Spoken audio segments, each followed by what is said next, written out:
Hello नमस्कार सभी को। आप लोगों को आज हम एडुकेयर एकेडमी 0.2 चैनल के माध्यम से हम अजीत कुमार रुपया vs डॉलर यानी कि डॉलर के तुलना में रुपया का असली गणित बताने आए हैं। और आप लोग ध्यान से सुनिएगा इस बात को और समझिएगा, और उसके बाद मेरे कमेंट बॉक्स में बताइएगा, या आप लोग खुद समझदार हैं गूगल करके जानने का प्रयास कीजिएगा कि आजकल जो हम लोग इतनी बड़ी महंगाई के सामना कर रहे हैं, इस महंगाई के सामना करने के साथ साथ भी आज हमारे रुपया का मूल्य इतना क्यों गिर रहा है। आखिर आज रुपया रो रहा है या हंस रहा है, इस बात पे इस चर्चा के बाद आप लोग डिसीजन निकालिएगा और मेरे कमेंट बॉक्स में लिखिएगा कि आज रुपया रो रहा है या हंस रहा है। अगर रुपया रो रहा है तो क्यों रो रहा है, इस बात पे चर्चा करेंगे हम। रुपया vs डॉलर की असली गणित, इसको समझने के बाद आप लोग भी कहिएगा कि रुपया रो रहा है या हंस रहा है। तो चलिए हम लोग पहले समझते हैं कि यह क्या है। यह चार्ट, जैसे कि आप लोग, यह स्टैटिक का चार्ट है जिसको आप लोग देख रहे हैं हमारे वीडियो के माध्यम से। तो आज हम जानना चाहेंगे कि जिस समय मेरा देश आजाद हुआ 1947 में, 1947 में रुपया डॉलर की तुलना में क्या था और डॉलर रुपया की तुलना में क्या था, और आज 2022 चल रहा है और इस 2022 में रुपया डॉलर कहाँ है और मेरा रुपया कहाँ है और डॉलर कहाँ पहुंच गया। इस पे आज विशेष चर्चा करेंगे हम लोग, क्योंकि यह बात अगर आज अभी और अब से हम लोग अगर नहीं सोचे तो यह रुपया मेरा कहाँ जाएगा और इस पे मुस्कुराते हुए गांधी जी का क्या होगा, इसके बारे में भी सोचना बहुत जरूरी है। चलिए देखते हैं ध्यान से। सबसे पहले देखना है हम लोगों को 1947 में एक रुपया एक डॉलर के बराबर था। यानी कि 1947 में एक डॉलर और एक रुपया दोनों बराबर था।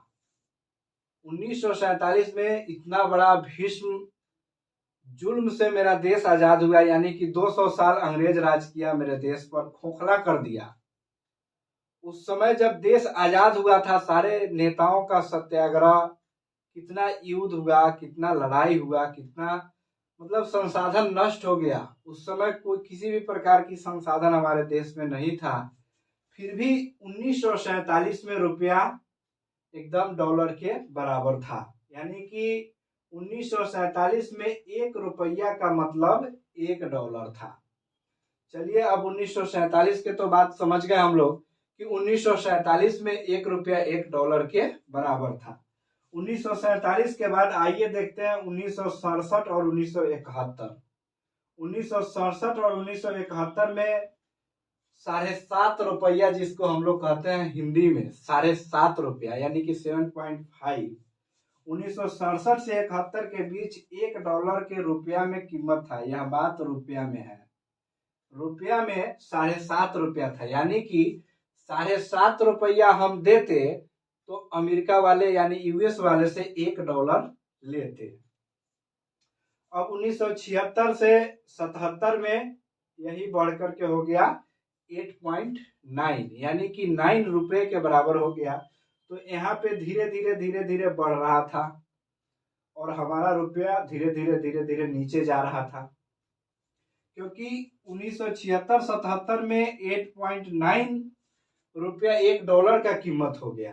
तो चलिए इस समय थोड़ा कम लोड से हम लोग गुजर रहे थे और इस समय हमारे देश में बहुत सारे बाह्य आक्रमण भी चल रहा था, जैसे कि भारत पाकिस्तान युद्ध, चाइना युद्ध, सारा कुछ इसी काल में हुआ है।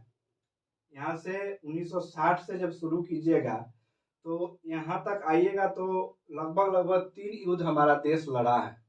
जिसके कारण मानते हैं कि रुपया डॉलर घटा है, मतलब कि रुपया का मूल्य घटा है और डॉलर बढ़ा है। चलिए 1984-85 में 11.8 रुपया था एक डॉलर का कीमत। 1988 से 89 में 14.4 रुपया था एक डॉलर का कीमत। 1991-92 में 24.4 रुपया हो गया।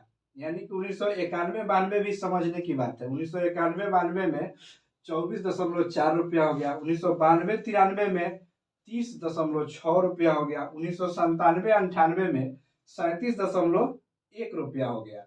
1998 से 99 में 42 रुपया हो गया। यानी कि अब यहाँ पे भूचाल मचना चाहिए भारतवासियों को कि जो नेता हमारे मतलब कि जो गांधी जी हैं इनके ऊपर मुद्दा बना करके चुनाव चमका लेते हैं और आज हमारे नोट पे गांधी जी हंस रहे हैं, लेकिन मेरा रुपया आज रो रहा है या हंस रहा है ये आप लोग डिसाइड कीजिएगा भैया।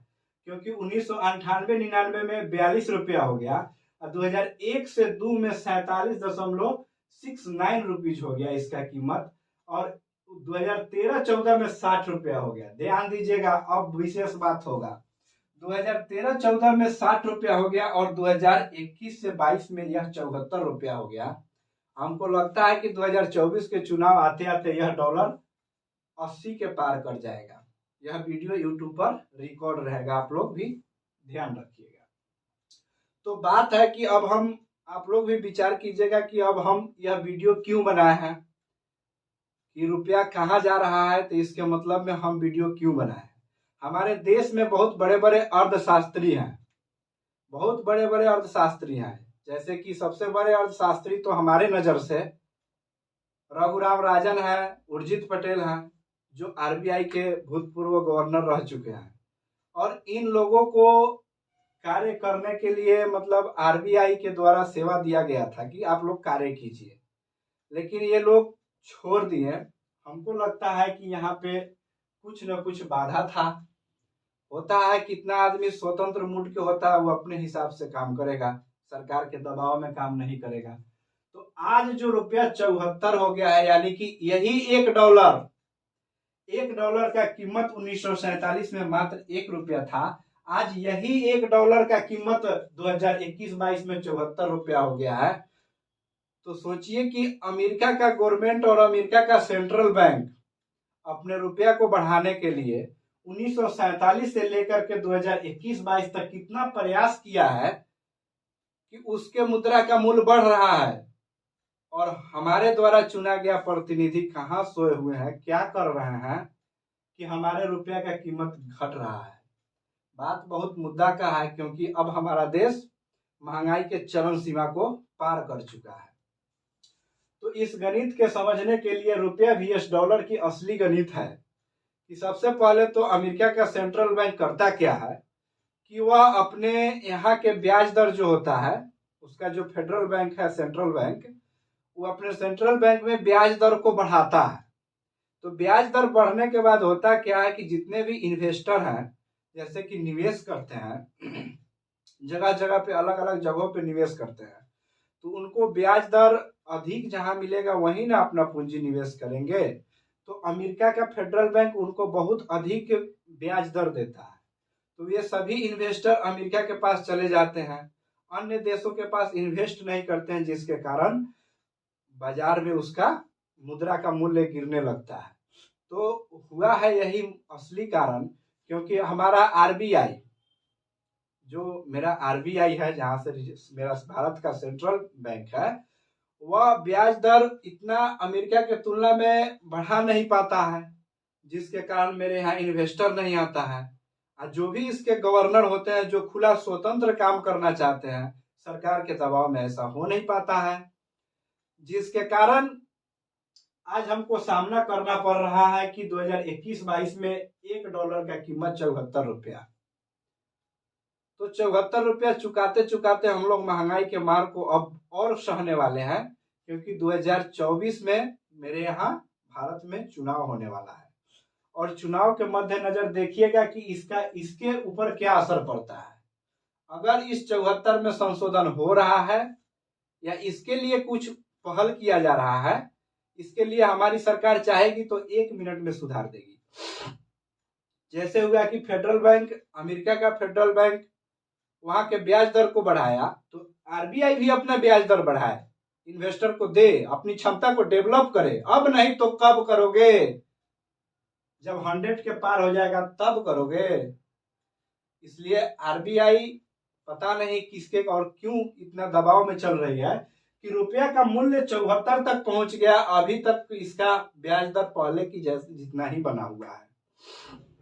तो आइए अब फिर एक बार और हम लोग समझते हैं कि मुद्रा के मूल्य कैसे तय होता है। मुद्रा के मूल्य तय होता है तो कैसे होता है? मुद्रा के मूल्य कैसे तय होता है? तो सबसे पहले कारण है फिक्स्ड एक्सचेंज रेट, यानी कि फिक्स एक्सचेंज रेट क्या होता है, और यहाँ पे हम लिखे हैं सीबी। सीबी लिखने का मतलब है कि फिक्स एक्सचेंज रेट जो है वह सेंट्रल बैंक निर्धारित करती है, यानी कि fix exchange rate central bank निर्धारित करती है। तो यहाँ पे डॉलर के बढ़ने का सबसे मूल कारण है कि फिक्स एक्सचेंज रेट जो उसका सेंट्रल बैंक है, फेडरल बैंक, यूएस का जो फेडरल बैंक है, वह अपना ब्याज दर यहाँ पे बढ़ाता है। अभी भी बढ़ाया है, हर साल बढ़ाता है। और फिक्स एक्सचेंज रेट के अंतर्गत वह बढ़ा करके सभी इन्वेस्टर, विश्व के जितने भी इन्वेस्टर हैं, सभी को अपने मुट्ठी में कैद कर लेता है। और बाद बाकी मुद्रा के लोग, जितने भी मुद्रा वाले हैं, वो सभी लोग गिरने लगते हैं यहाँ पे। और दूसरा होता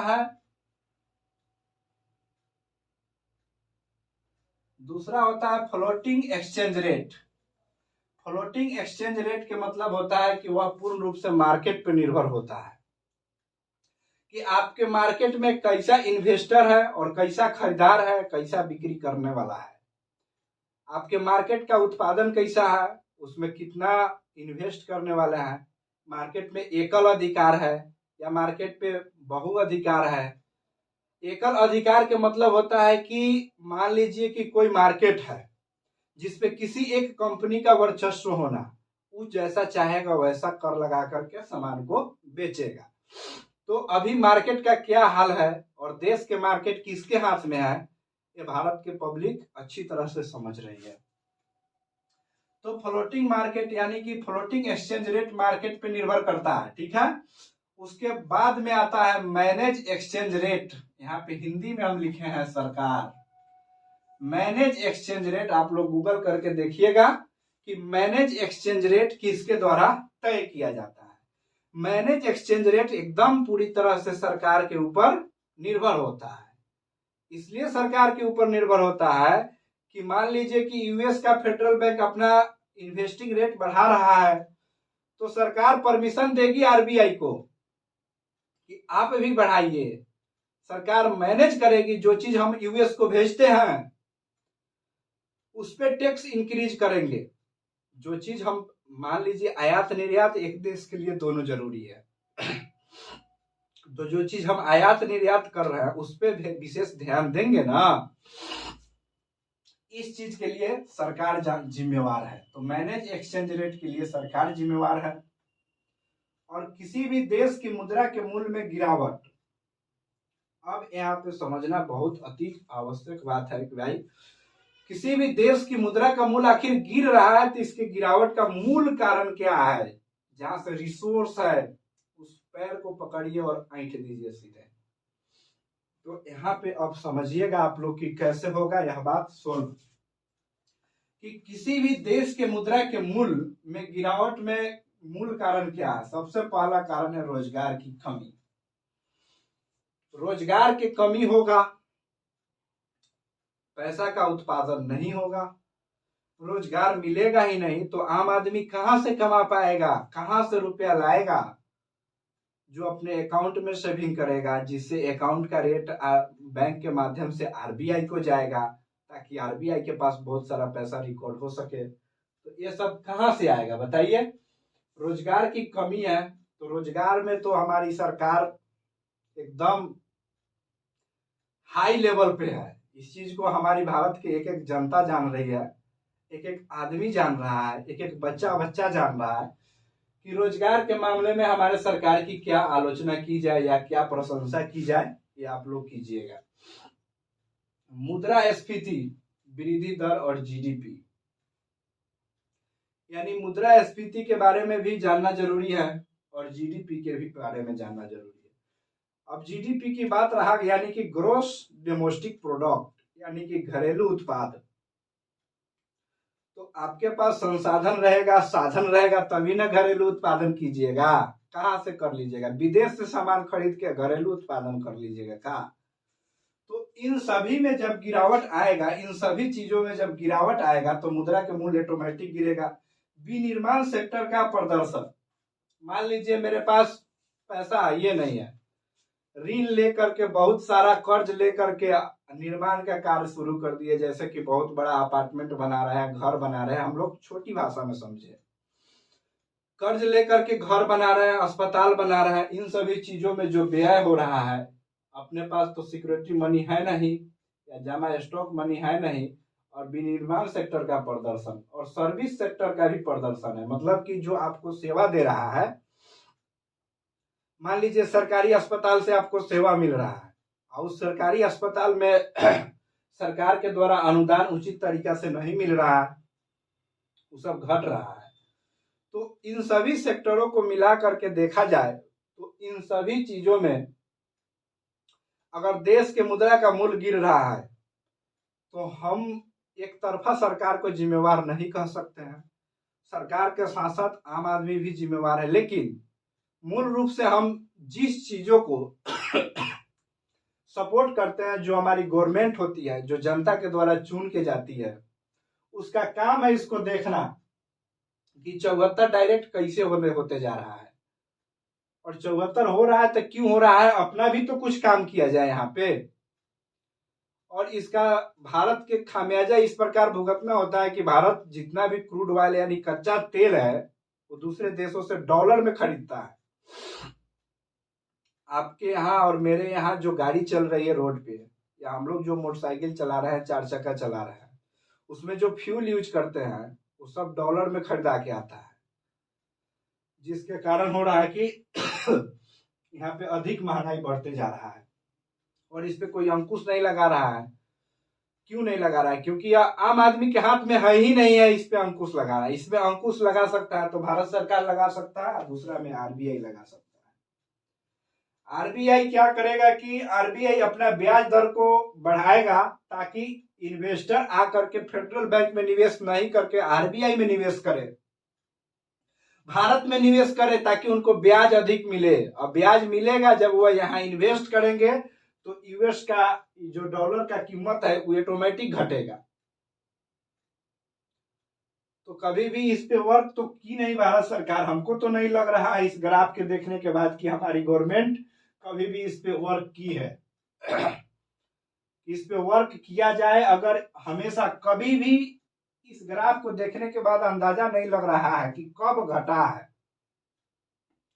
हमेशा इंक्रीज कर रहा है। मात्र 1947 में बराबर की कीमत पे था जिस समय मेरा देश आजाद हुआ था, और आजादी के बाद आज से हम लोग इस डॉलर का दम्भ झेल रहे हैं। क्यों झेल रहे हैं इस डॉलर का दम्भ? क्योंकि यहाँ पे हमारे देश में रुपया की कमी नहीं है, लेकिन रुपया की चोरी करने वालों की भी कमी नहीं है। अगर कहीं से उनको किसी भी चीज में घोटाला करना है, कोई भी कुछ करना है, पैसा को एकदम नक्शे नाबूद करना है, तो वह बाहर भाग जाएंगे, घोटाला कर लेंगे। मान लीजिए कि 500, 600, 700 करोड़ रुपया घोटाला हो गया, तो कहाँ का गया है यह पैसा? आरबीआई का स्टोर मनी गया है, और यह स्टोर मनी कहाँ से आएगा अब? तो इस बात पे मेरी सरकार को जिम्मेदारी लेनी चाहिए और इन चीजों को देखना चाहिए। हम तो एक छोटा सा भाई वीडियो बनाया है अपने समझदारी के अनुसार, लेकिन हमारे देश में बहुत बड़े बड़े अर्थशास्त्री हैं। अब इन सब चीजों को अगर ये लोग दबा देंगे तो आम आदमी तक, आम जनमानस तक यह बात पहुंचेगा कैसे कि आज जो महंगाई आप सामना कर रहे हैं, पेट्रोल 101 रुपए, 110 रुपए के पार है, तो क्यों है पेट्रोल 101 रुपए, 110 रुपए के पार? इसके लिए सिर्फ डॉलर जिम्मेवार है, जो हर देश की करेंसी को चाह रहा है घटा देना, हर देश के करेंसी को मार रहा है। लेकिन मेरे यहाँ की क्या है, पब्लिक भी उसी प्रकार है, सोई हुई है। नहीं, पब्लिक आवाज उठा रही है कि सरकार के ऊपर दबाव बने कि भैया ये 74 कैसे हो गया, $1 का कीमत उसका 74 रुपए तक हो गया, लेकिन अपना 1 रुपया कहाँ के कहाँ बैठा हुआ है। आप लोग कहाँ हैं? तो आम जनमानस से मेरा एक ही निवेदन है, मेरे इस वीडियो को आप लोग देखिए और समझिए। अगर आपको समझ में यह बात आती है कि यह 74 कैसा हुआ, तो आप लोग भी एक वीडियो बनाइए, भारत सरकार के नाम से अपील कीजिए कि सर इसमें कुछ किया जाए, तभी जाकर के कुछ होगा मेरे देश का, अन्यथा महंगाई के मार कभी कमने वाला नहीं है। अगर वीडियो देखने के बाद आप लोग भी चुप रह जाएंगे या आप लोग इग्नोर कर देंगे, तो समझिए कि अब कोई नहीं बचाने वाला है महंगाई से, इस देश को झेलना ही पड़ेगा। चलिए, इसी के साथ अब हम अपने वीडियो को करते हैं समाप्त और बोलते हैं भारत माता की जय। जय हिंद, जय भारत।